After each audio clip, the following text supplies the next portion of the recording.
Hi, everyone, and welcome back to Brian's Horror Corner, and welcome to this horror movie review as part of my 31 horror movies in the month of May series. So today we're going to take a look at our first horror anthology for this particular series.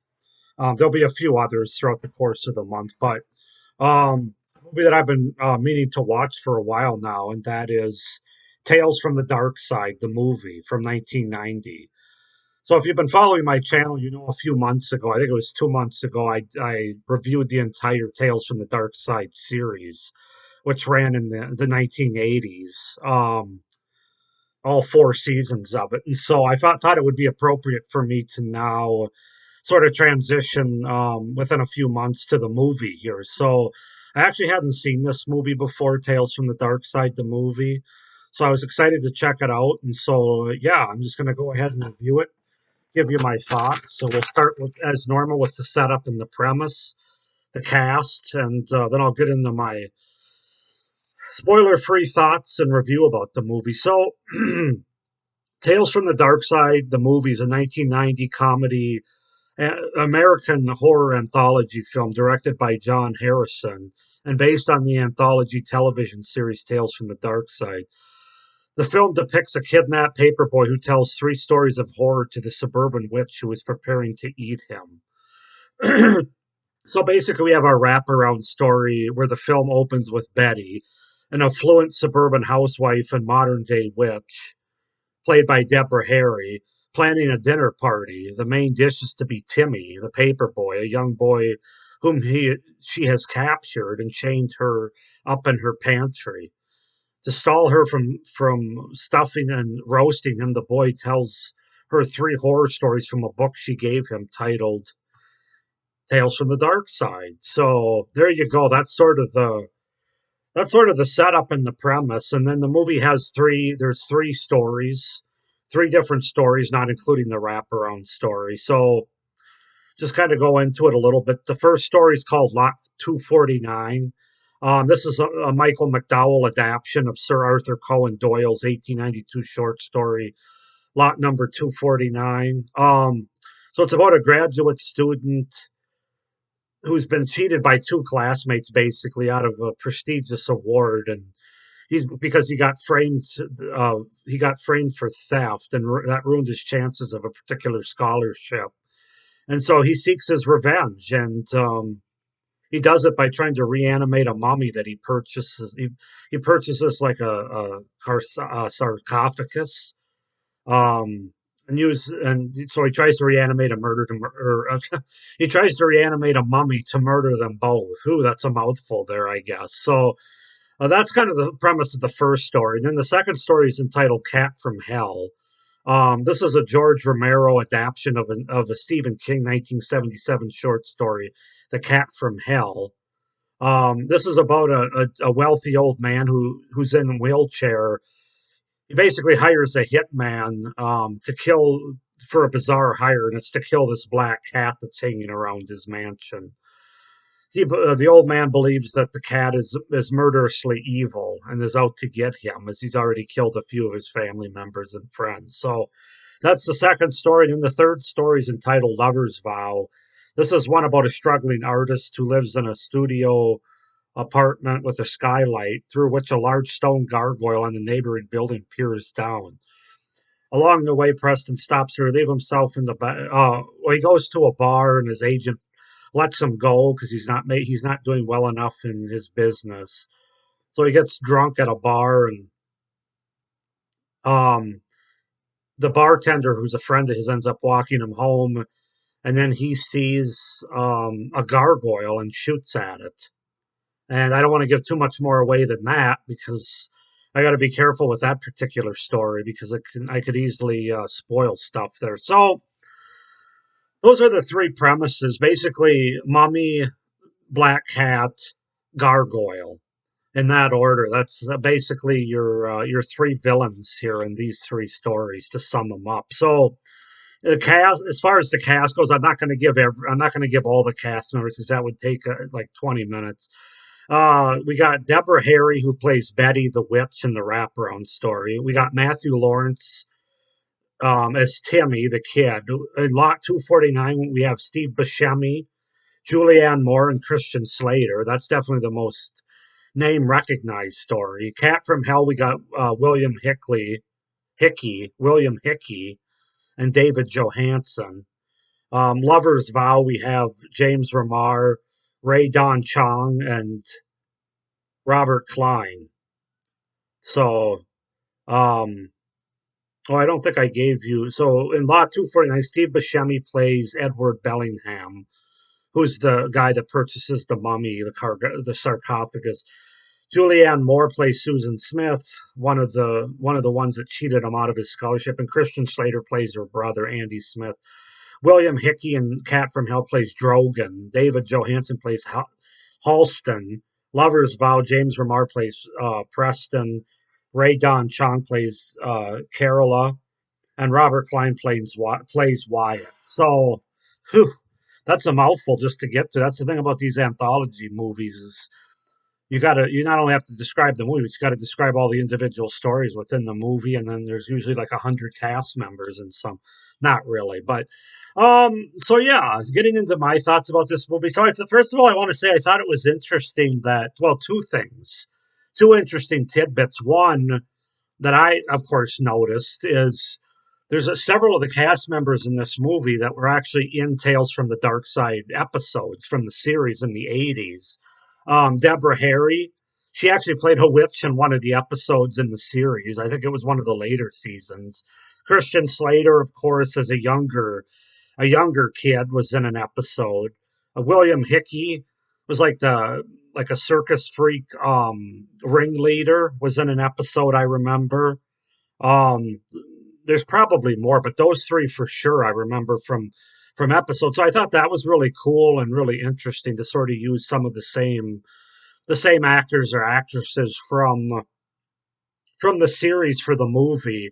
And then the other thing I didn't realize until I actually researched this is I guess this was actually meant to be officially Creepshow 3 because Creepshow came out in '82, Creepshow 2 came out in '87. This movie came out in 1990, and I guess originally it was slated to be Creepshow 3. And I know a lot of people that have seen Creepshow 3. I've heard them say they wish this would have been the Creepshow 3 that existed. So those are just some interesting caveats. I have yet to watch the Creep shows, believe it or not. I have the first two. I have no interest in having the third one.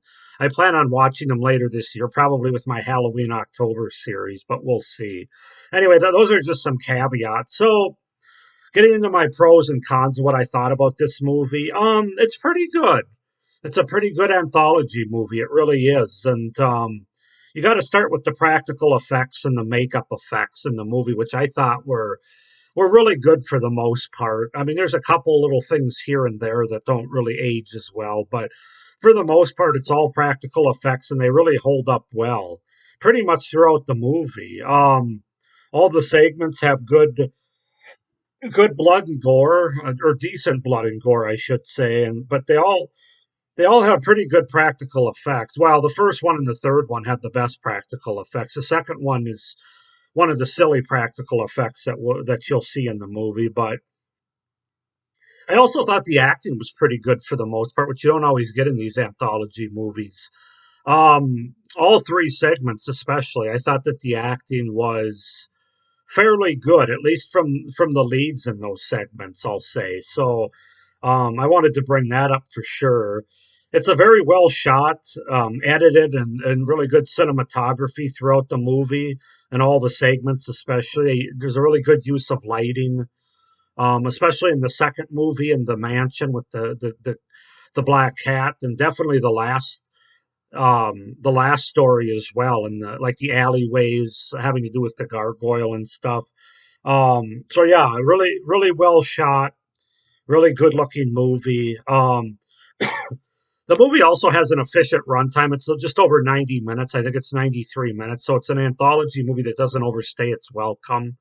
It doesn't stay at the party too long where it has to leave like some horror anthologies do. So it's just a very tight, sort of a tight packaged anthology movie, and very efficient in that regard. Um, I also have to mention there's a pretty great transformation scene in the third and final story as well that I'd be hard pressed or repressed, I should say, not to bring it up. Um, I'm not going to say what it's about, but you'll have to watch the movie. But yeah, I mean, overall, I enjoyed, and I'll say as well that of the three segments, there's really not a dud in the bunch, in my opinion. There's one that has a few problems that I have with it, like most people. There's another one that's kind of been done before, but it's still good. And then there's another one that's really good, definitely the best of this series. I'll rank them for you after I give you my cons here. My biggest con, I think, with this movie is the wraparound story. And Deborah Harry aside, who I really enjoyed Deborah Harry. I enjoyed her when she was in the series in the 80s, and I thought she was good in this movie, playing a witch. She's good at playing a witch, I guess. And I also enjoy her as a singer and songwriter as well. Matthew Lawrence, not the best acting. It's pretty corny, to be honest with you, pretty cringe, if I'm being honest. I realize he's only like 10 or 12 years old when this movie was made, somewhere in there probably. But my biggest problem is I just feel like the wraparound story does not hold up to the three stories that are told. In other words, so this movie's rated R, which actually kind of surprised me because if you're familiar with the TV show from the 80s, of course it's a TV series, so it's not going to be on the same level as an R rating. I can see why the three stories in this movie are R rating because there's a little bit of nudity and sex in the last story. There's a lot of f bombs dropped. There's some pretty decent blood and gore in all three segments, especially the first and the last. Um, but then you get to the wraparound in between the stories, and you're back to PG basically. So the movie overall just doesn't work because of that. Because the wraparound story is kind of corny and just sort of silly. It's obviously a modern day ripoff of Hansel and Gretel. I mean, I don't want to give away what happens, but if you're familiar with Hansel and Gretel, you'll probably be able to figure it out. Basically, they just don't have Gretel in this version of it, which is okay. It's not the worst premise in the world, and then reading out of this book to tell the three stories, but man, it's just so corny, especially the ending of this movie, the end of the wraparound story after we get our three stories told. It's just laughable. Something with marbles and cookies, and I love a happy ending. It's just that takes the movie down a peg for me. It really does, and I don't want the wraparounds. The wraparounds aren't the be all end all with anthology movies, but they certainly can be a hindrance. And unfortunately, it's not the worst wraparound I've ever seen. Like I said, the premise is good. Deborah Harry's good. But I don't know if they went in the direction they did because of the fact they had a 10 or 11-year-old in this segment. They didn't want to get too R rated in it. I don't know if that's the reason or what. But it just doesn't work overall with the other stories in the movie. So have to bring that up. Like I said, the kid's kind of cringe acting, Matthew Lawrence. Um, the first segment was, as most people will say, Lot 249 was going to be my least favorite of the three. That being said, I still really enjoyed it, but it's kind of a clunky one. I just don't think it was I don't know if it was the adaptation of the story. It just, what was brought over from the story didn't work by Michael McDowell, or it felt like it needed to be longer. Maybe would have made it better. I will say Steve Buscemi is the best actor in this segment. He's really good in this. Christian Slater's trying a little too hard. And I didn't know it, but Julianne Moore, this is actually her first feature film role appearance. So for that being said, I'm not going to rip her too much. I thought she was okay given what she had to do. But yeah, Steve Buscemi was good. But yeah, I don't know. That segment, the mummy looked good. I was pretty impressed with that aspect of it, but just some other things just didn't work. It has a little bit of a twist at the end. It's kind of wah wah. I don't know. I still liked it. Don't get me wrong. I liked all these segments, but that one's a little clunkier than the other ones, with the pacing especially. And I also think they censored some of the gore a little bit. That's more done off screen. Um, there's kind of a silly cat effect with the inside of a body and out of the mouth in the second segment. This is kind of what I meant when I went first and third with the practical effects. The effects are pretty good in the second one, but there's one thing towards the end where this cat actually goes inside of a person's mouth and is like rummaging around in his stomach. It looks kind of ridiculous. And then to add on to that, there's a stop motion scene with a gargoyle in the third act, which I could have done without as well. Um, but that's really all I have. Other than that, those are my only cons. Like I said, I actually enjoyed this movie for the most part. I think it's not the best horror anthology I've seen, but it's certainly far from the worst. If I had to rank the segments, I'd 3, 2, 1. I'd say Lot 249 would be three, Cat from Hell would be two, and then Lover's Vow is definitely the best segment in this entire movie. Yeah, it has the best suspense and tension. It's actually a little bit scary, especially with some of the lighting and the suspense in some alleyways.